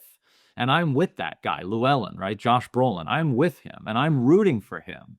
We met him at the beginning. We were taken through the story with him and we care about his wife. Even though he almost made a guy die going, I got no agua, go fuck yourself. I'm just going to go here. But the fact that he woke up in the middle of the night makes you go, okay, now I like him. He's my main character. Got it. I actually thought that was really stupid. I thought he shouldn't do that. I don't care about that guy. That guy was involved in some kind of drug deal. Wow. Okay. I'm with. I mean, look, if it were me, I probably wouldn't have taken the money. You know what Hazel said? She said he should have just taken the top layer of money. Just take that top layer and then take that. Leave the rest of the case. Because then they can't trace you, right? Now you walk away with 100 grand. Why do you need 2.4 million or whatever, right? Like walk away with 100 grand and now you're in the clear. So I kind of felt like his actions were questionable. We're all just a bunch of Anton Chigurhs. Anton Chigurh, you're proving right there, but what you and Hazel would do is that he is Well, the only I one didn't who say I lives would by do that. who lives by a rule. No, you said that yeah, fuck the guy. I wouldn't give him water. I want pieces of paper. So there's an aspect there that's interesting. No, I said, well, look, I mean, I would hope I wouldn't even walk toward those cars. I would just get out of there. Right. So he'd still die. He'd still die without water anyway. Yeah. If you see a bunch of people who've just been shot in a circle, it's like I would just get out of there. True. I give you that. But no, he ends up taking the money. My point is that clearly he's our audience surrogate character. He's the character that we're meant to identify with. So we're driven through the entire film with him. We're rooting for him to live. We're rooting for him to somehow get out of this situation. We're rooting for him to survive. We're rooting for him to best death, right? You have this death incarnate character, and you don't want to see Anton Chigurh just kill Llewellyn. You want to see Llewellyn get away. That's what I'm assuming. That's how movies work.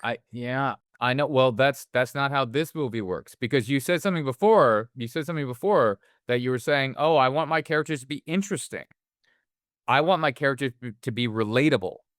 And I think each one of these characters, besides Anton Chigurh specifically, I do like him. I find him interesting to watch as an outside observer. Finding him, I go, that's an interesting person. Okay, let me tell you something that's in the book that I found out about. We haven't even talked about Hitchcock yet. Okay, keep going. Okay, there is a story thread in the book, like a backstory for the Tommy Lee Jones character. I forget the character's name. We'll just say sheriff. Yeah, the sheriff. That he was in World War II. Yeah, and Llewellyn's more of a Vietnam guy. Right, and Llewellyn, they make a point in the film, they put this in the film, that he is also a war veteran. But the Tommy Lee Jones character... And the movie's based in 1980, so he has to be... Yeah. If he's a war veteran, he's got to be Vietnam. That's what they have to be talking about here. Right, exactly, yeah. But the sheriff, they don't tell you that he was in World War II. That's not in the movie. That's in the book, but they cut that out. That's not in the movie. Okay, so you don't know that. Okay, so now there's a connection. So when I heard that's in the book, I thought, oh, that's interesting, because now Andrew's brain starts to, tingle and say, is there a Jaws thing going on? Is this a story about war? Right? Is this a story about this kind of like generational trauma that like comes back again and again? I don't know, because I didn't experience that version of the story. I couldn't tell you that because it's not in the movie. So that made me frustrated, because I thought, okay. So you need to be spoon-fed. You need to be like the little kids that are in the basement of fucking what's it called? Warriors. What we watched last night. You need to be the little kids in the weapons. You need to have the little spoon put in little Andrew's mouth, and then he goes, I don't fill any gaps. I need everything to be perfect. That's not being spoon-fed. If one of your characters is a World War II veteran and the other character is a Vietnam veteran, that's a connection. It's pretty obvious. Yeah. That's not obvious, because I didn't know that watching the movie. I only found that out when I researched the book. Oh, no. Oh, I'm sorry. I took the premise wrong. You said if one of your characters is this, and if it is this, then it's obvious. Oh, yes. Okay. The Coens have left specific things out of this film. Why did they cut that out? Let me ask you a question. Why did they cut that out? Why didn't they put that in the movie that he was in World War II? Okay. And not only was he in World War II, but I read that there's a story where he is like a coward and he abandons his fellow soldiers, and he's haunted by the guilt of that. So that seems pretty relevant in this story. Well, why was that cut out why wasn't that in the movie? Because it's the great thing about leaving things up to the audience to fill in their own gaps. Sometimes you leave a gap so wide that you just fall through, you know? And you only win 4 Academy Awards for it. Good for them. So let me tell you one thing. Here's a gap for you. You want to have a gap that's very interesting and then very telling. So Tommy Lee Jones, the sheriff character,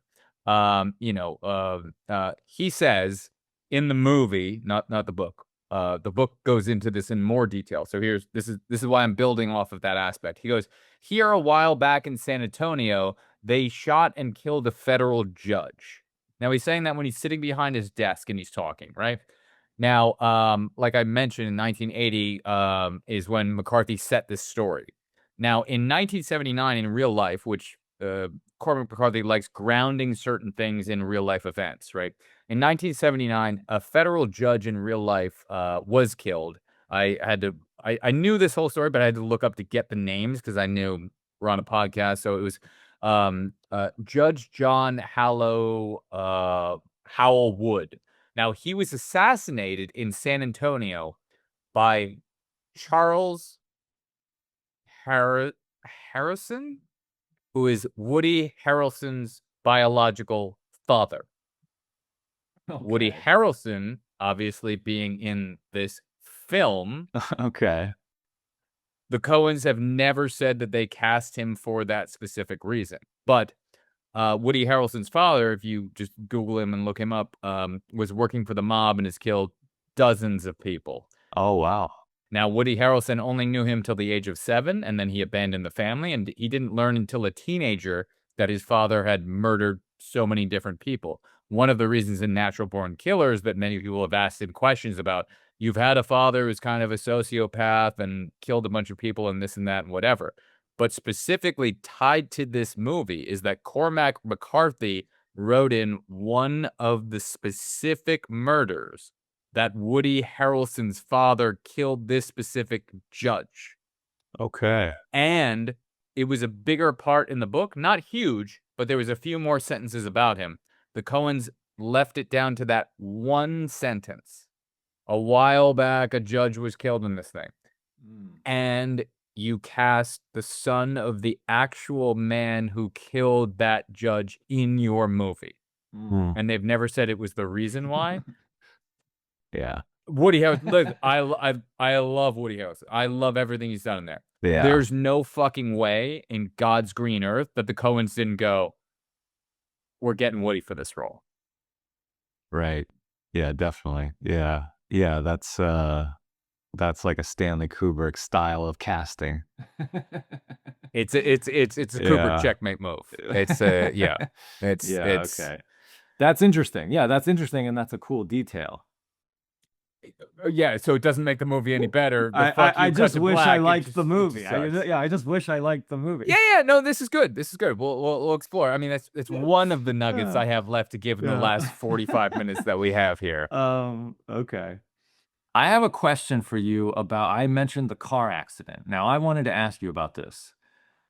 There's a scene in the middle of the movie where Llewellyn crosses the border into Mexico, and he meets 3 college kids, and they say, were you in a car accident? Yeah, and he gives them $500, and he goes, I want your fucking jacket. Yeah. That's right. And then at the end of the movie, Anton Chigurh is actually in a car accident, and there are 2 kids on a bike. And he meets little boys. Yeah, and he offers them money for the same thing. And they give him the shirt.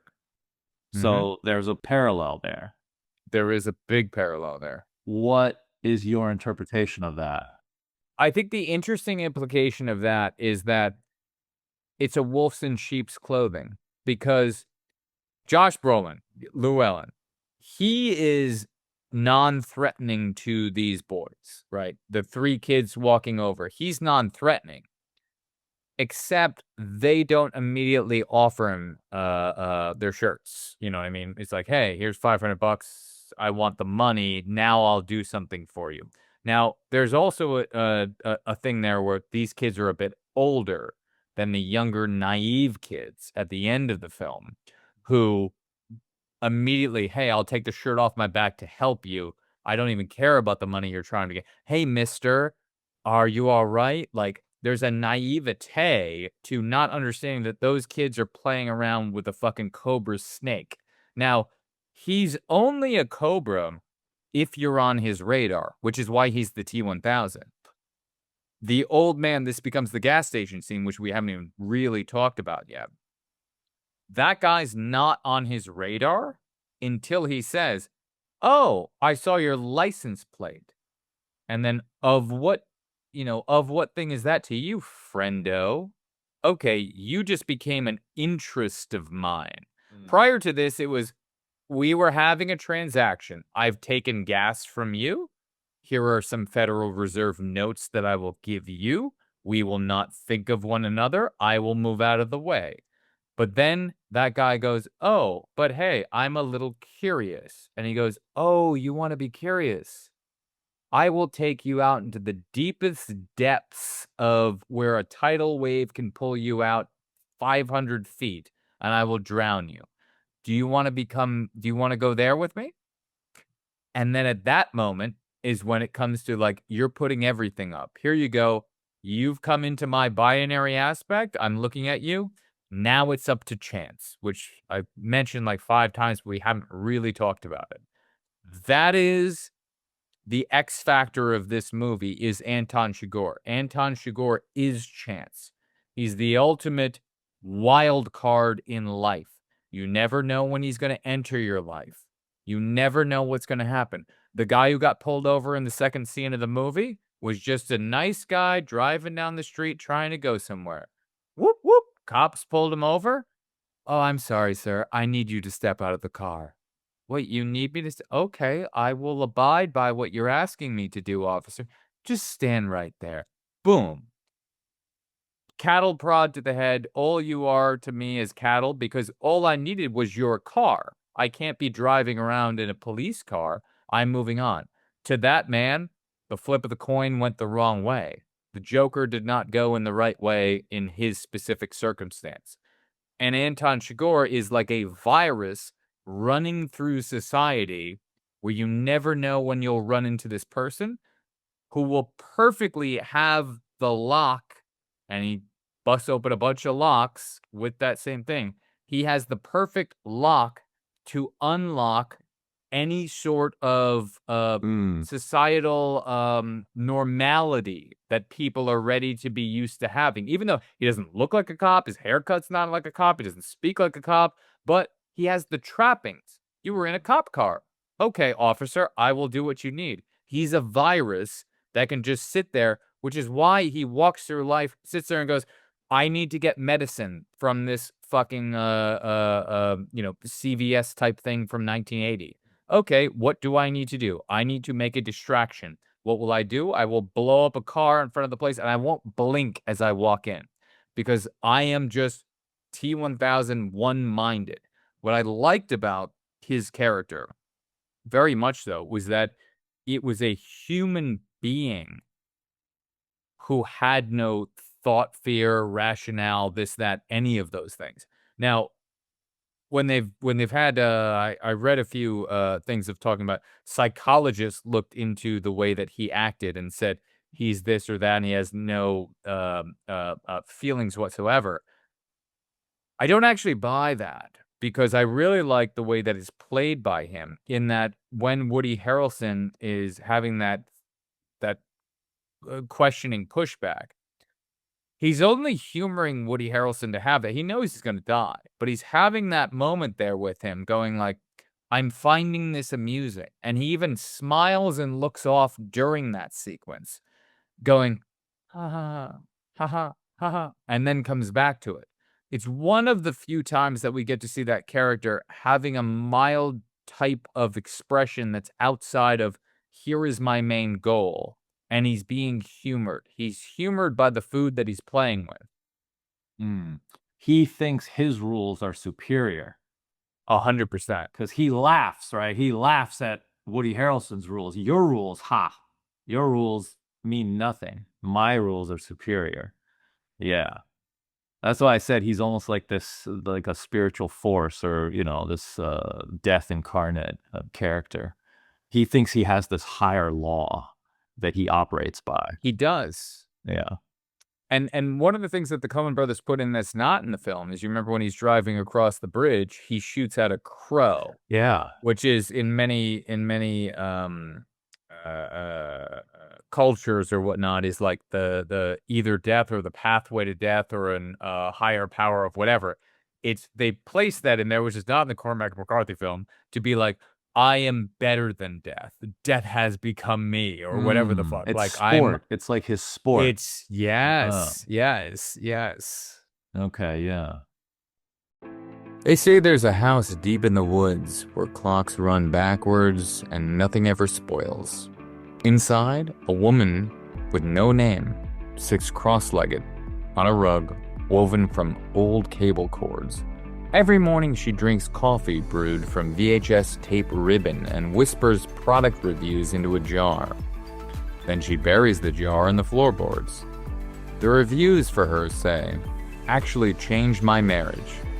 I can't explain it, but I feel lighter. It made the humming stop." Last year, a drifter brought one of these jars back to town. Now that essence, whatever it was, is being bottled and sold legally, for now, under the name Midix. Midix. The product is unknowable, but the results are consistent. Use promo code Andrew and Greg and receive your first Whisper bottle free. Do not refrigerate. Do not ask questions. Midix. That one makes absolutely no sense. I feel like at the end, so I was talking about like the character, the Tommy Lee Jones character. He says, God never came into my life. Then he has this dream. He just seems so sad. It's like we're basically left with this old man character. He retires. No, we're not left. We started with a sad old man. Just remember that. The start and the ending of the movie are the exact same. Like barely. I mean, this would be like in The Fugitive. If Kimball gets killed 3/4 way through the movie, and then Gerard is the entire character at the end.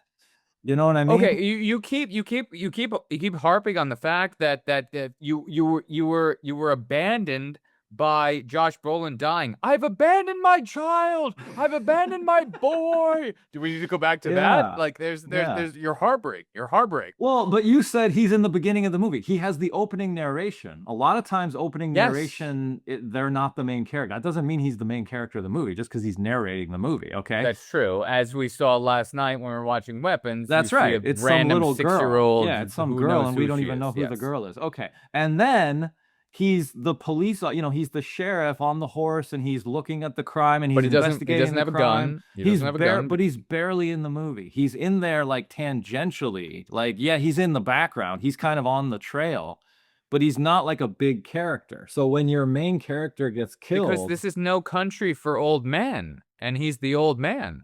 Not only does your main character gets killed, he gets killed off camera, which is like, to me, that's kind of crazy, because if we saw him get killed, if he got killed at that 90-minute mark, but we had the scene where he's like having a shootout and we see him get hit and we're like, oh no, our main character, right? You're looking for a movie that this movie isn't. It's hard to criticize a film when you go, I don't like this movie for what it's not. It's a different argument.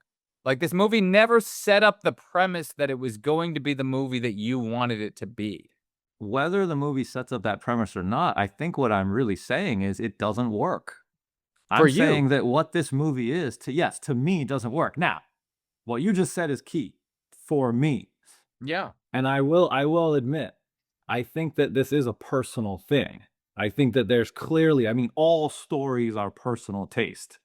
So, we're drawn to different stories. We have different human reactions. I don't really relate to this Tommy Lee Jones character. I'm not, in my older years. My father didn't die. I'm not older than my father ever was. I don't feel any connection. So this movie might grow. This movie might grow on you. Maybe. You might be out there, when you're 70, and you might look back and go, "Oh, this is kind of comforting." Yeah, maybe that's true. This podcast will be a good record. But you also don't. You also have to bring it. You don't have a wavering aspect of religion within you. You're just like you kind of have like, I have my God, I have this, I have that, I understand this. Tommy Lee Jones's character is very torn between going like, I don't believe that there's some sort of God. I see the worst in man, which is very close to Paul Thomas Anderson again. I see the worst in people. Like, there's so much crossover between these two films within that. But yeah, speak upon what I said about that first aspect, because I think there's a deep aspect about this Tommy Lee Jones character not knowing and not believing that there's some sort of afterlife. And that's a big struggle in the ending, and we'll get into that. I did think that the movie does have a kind of moral center to it because the one good character, which is the sheriff, Tommy Lee Jones, he survives. You know, now Anton Chigurh survives, but like I said, he's like death incarnate. I don't even know if I see him as an actual human being. Right, but Tommy survives, but is that a good thing for him? Because now he's sitting there every day kind of tortured in this world of that he doesn't understand. Yeah, I think that's what bothered me is the movie has this like kind of dark uncertainty. It gives There's no you. resolution. It's life. That's what they're giving you. They're not giving you any answers by the end of this film. And that's what nobody likes about this film. I get the aspect of the ending of this film. It brings you to a thing where you go, "Oh, we think that we're solving problems. We think that we're getting somewhere." And then it drops you off the edge of a cliff and goes, "No, you're on your own." I did feel like, I mean, our main character, I said you're rooting for him to get away and to best death. I mean, that's because he is the main character, and that's how stories work, is whoever's your central character, you're gonna feel the connection. I think they're playing on that trope though. They're fucking the audience. That's not a trope. That's how movies work, though. That's the experience of sitting in a chair watching a screen. I know, but they're purposely fucking the audience. They're going, "Hey guys, here's some safety. We're going here. We're playing with genre. You guys all feel safe. You all feel good. We're leading you to the promised land. We're going here." And then they go, "Hey, guess what? Nobody's holding you anymore. And here's our names. Directed by Joel and Ethan Coen. And guess what? Who edited this? Roderick Janis. Made up name because we both did it because they wouldn't allow us to fucking put our names on here." They just go, "Fuck you. Walk away. This is exactly what we've been doing." You know the fucking last movies that we fucking made over here? And this is the reason that I fucking was so glad that this movie came out, because they did Intolerable Cruelty and then they did the fucking Lady Killers. And I was like, Coens have sold out. What the fuck are you doing? I don't know why you're going over here. You did Raising Arizona, fucking Miller's Crossing, Barton Fink. I like Sucker's Proxy, even though people have their own thing with it. Did Fargo, Big Lebowski, Oh Brother, We're Art Thou. Man, it wasn't there. Then you go Intolerable Cruelty and Lady Killers. When they did Lady Killers, I thought Hollywood ended. I go, oh, we got nobody anymore. This is the end of it. And then they come back with this and they go, actually, guys, don't forget, fuck all y'all. I'm going to give you an ending that says, go fuck yourselves, Hollywood. And we're going to get nominated for 8 and we're going to win 4. Yeah, the movie did well. So clearly it doesn't matter whether, I liked it or not. The movie did great. And it's a classic and many people love it. I wasn't trying to call you out on that. No, of course. But, well, okay, so I'll say this. I do think, though, that our main character, Llewellyn, he does, quote unquote, deserve to die. So I'm not upset that he died, but I just, that quality you just described. I'm sad he never gets back with his girl. I'll just say that, because when she says, "Promise me, will I ever see you again, Llewellyn," or whatever, and he goes like, I forget the line, but he goes like, "I will be back," or I will not abandon. Like, he says something that's like an Arnold way, but they don't see each other again. Yeah. And she's the only character who interacts with all 3 of the main characters. She's the only person that talks to Tommy Lee Jones, him, and Anton Chigurh. Yeah. And then the wife character, I said all the characters who die actually deserve to die. The wife, though, does die, and she doesn't seem to deserve to die. She doesn't deserve it. Yeah. So the movie's very nihilistic. Well, Anton Chigurh is the nihilism within the movie. He is chance. Like, we haven't really gotten into the chance of the movie yet. Yeah. I think that this just bothered me. I mean, this movie is a very dark movie. It feels kind of like it has a certain quality of like it is trapped in the dark. You're looking through the eyes of Tommy Lee Jones. He is confused. He is conflicted about what do I believe? Is there a God? Is there an afterlife? I don't know. And the movie leaves you in this uncertain state, which to me is just not a very interesting thing to do in a story, because I see stories as passing on significant knowledge. That W.B. Yeats poem that the title comes from is about a spiritual transcendence. I think it's the want. I think it's the want of that. Okay, well, we could read it and we can see. But to me, the movie kind of like it introduces these themes and it kind of takes you there and then it kind of cuts off and it gives you Yeah. that. Then I woke up and it leaves you with that black screen and the ticking Yes. clock and the impending death of like death is going to come. Your criticism is that you You don't know? like the feeling of what the directors intended to do. Because I don't think that that feeling is true. I think that But there is something greater to life. you don't think it's true. No, I think it's a false statement. So then we're getting to the point. But the movie is about, if we consider Tommy Lee Jones the main character, it's about somebody who doesn't believe the same way you do. It's about somebody who's lost. And it's about somebody who's sitting there going, I don't understand the world I'm living in, and I don't know if there's an afterlife. Yeah, and then the movie just leaves you lost. Because he's lost when it ends. We don't have to button it up and go, he realized there's a God and now But he's that's here. not Or now he interesting. realized. That's why it's not interesting. Because like he's lost, the movie leaves the audience lost, and now everybody's just lost together. It's like, why would you want to make people feel lost? No. I don't understand that. Okay, so this is a very interesting thing here, because you just said, well, then if you do that, everyone is lost. I have to take a big caveat there, because not everyone is lost. Maybe everyone like you, or everyone who looks at the world like you, would be lost. But not everyone looks at the world, nor do they look at movies like you do. So it can be very relatable to other people who are having that Tommy Lee Jones type experience through this life. To people who feel lost. 100%. What do you think this movie is for? And they watch this movie and they relate to that.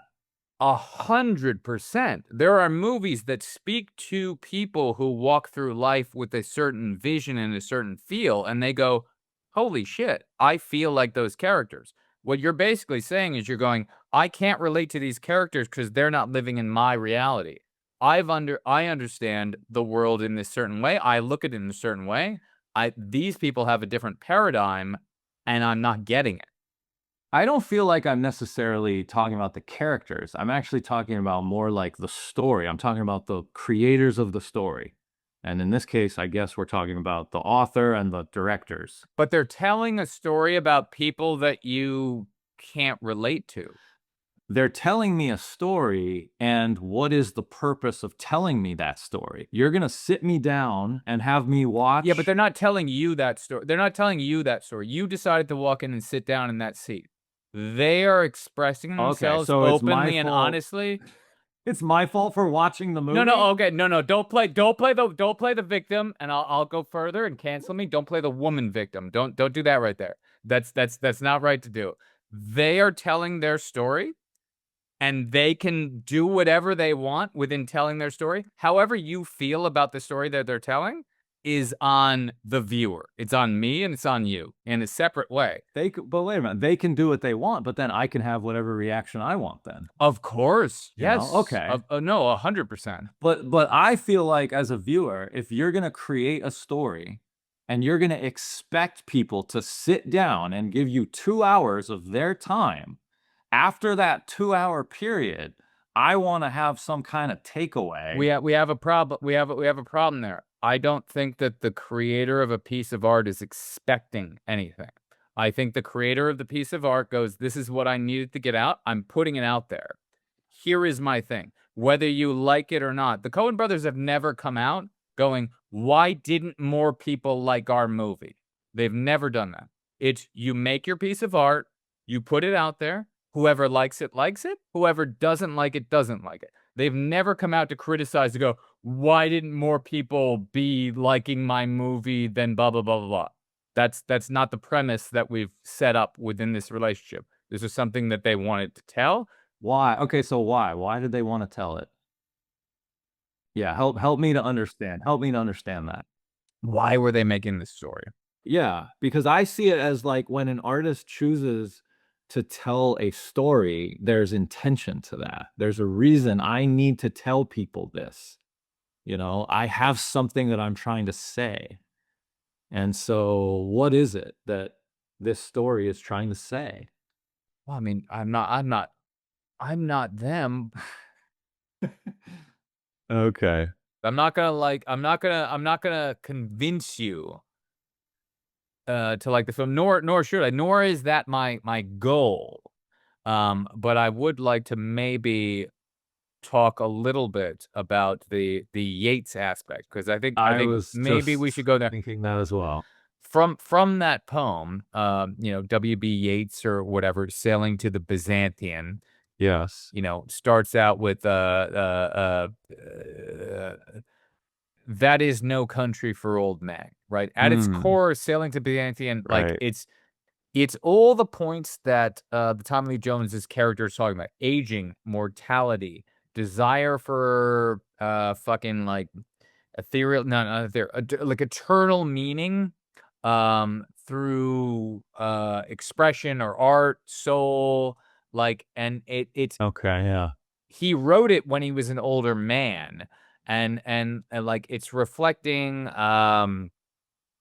oh, this sounds so pretentious. Like that's all I can think about though. Like the tension between like the vibrancy of like a youthful life and the inevitability of death. Like those are the things that he's kind of looking at within what he's going for. Can I just read the entire poem? Yeah, the first paragraph though is not as interesting, but yeah, the second paragraph might be Well, where it's we're a going to. journey. But yeah, It's semi long, but it's not that long. It's like, it's not that long. No, no, yeah, yeah. you're better at reading. Go for it. Okay. So this is Sailing to Byzantium by William Butler Yeats. That is no country for old men. The young in one another's arms, birds in the trees, those dying generations at their song, the salmon falls, the mackerel crowded seas, fish, flesh, or fowl, commend all summer long whatever is begotten, born, and dies. Caught in that sensual music, all neglect monuments of unaging intellect. An aged man is but a paltry thing, a tattered coat upon a stick, unless soul clap its hands and sing, and louder sing, for every tatter in its mortal dress. Nor is there singing school but studying monuments of its own magnificence. And therefore I have sailed the seas and come to the holy city of Byzantium. O sages standing in God's holy fire, as in the gold mosaic of a wall, come from the holy fire, purn in a gyre, and be the singing masters of my soul. Consume my heart away, sick with desire, and fastened to a dying animal. It knows not what it is, and gather me into the artifice of eternity. Once out of nature, I shall never take my bodily form from any natural thing, but such a form as Grecian goldsmiths make of hammered gold and gold enameling, to keep a drowsy emperor awake, or set upon a golden bough to sing to lords and ladies of Byzantium of what is past, or passing, or to come. That was fantastic. Yeah, so Byzantium is a Greek city. It's like an ancient city. And, the Byzantine Empire, they were famous for art. Yeah, yeah, big thing.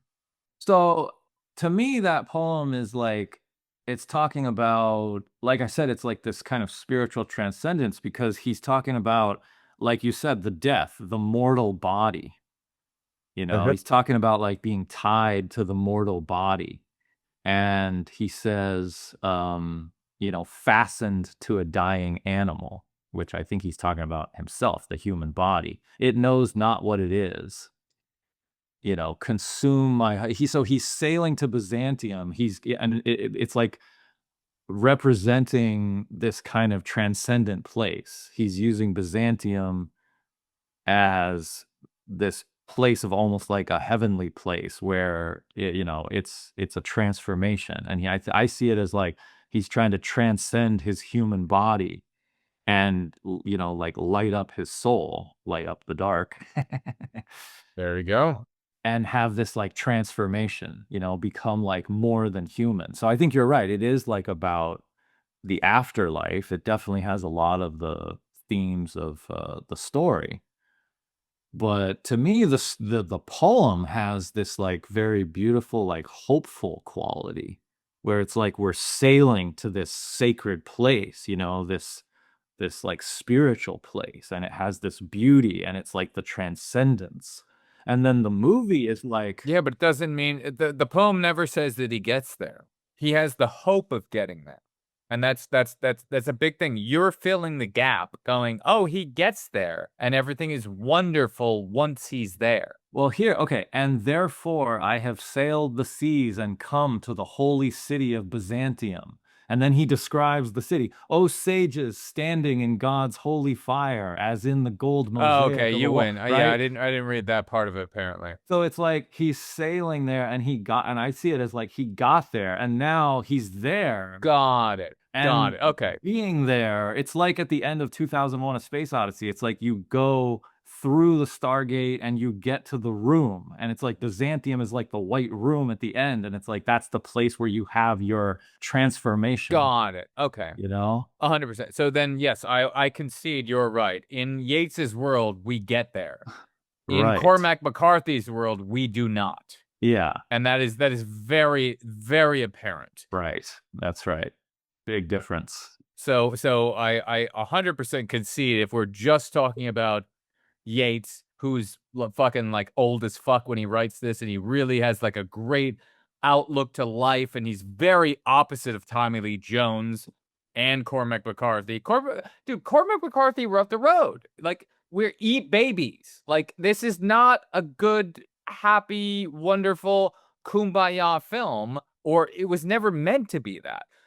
You do not resonate with the film because it's a very depressing film.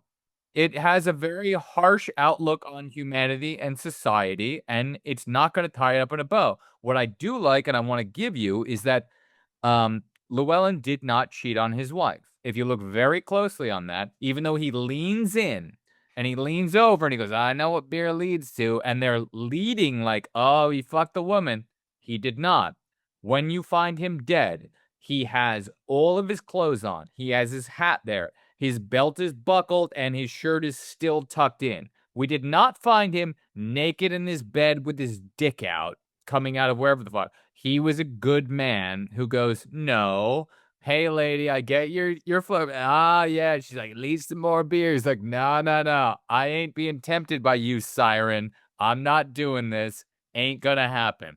He died a good man, which is something nice to know about that character. Yeah, I don't see him as good. I don't think he's good. Okay, wait, all right, fine. Let's just say good, fine, take good out.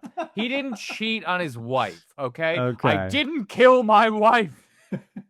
When I came home, there was a man in my house. I fought with this man. He had a mechanical arm. Okay, he was a good man when it came to not putting his penis in other women.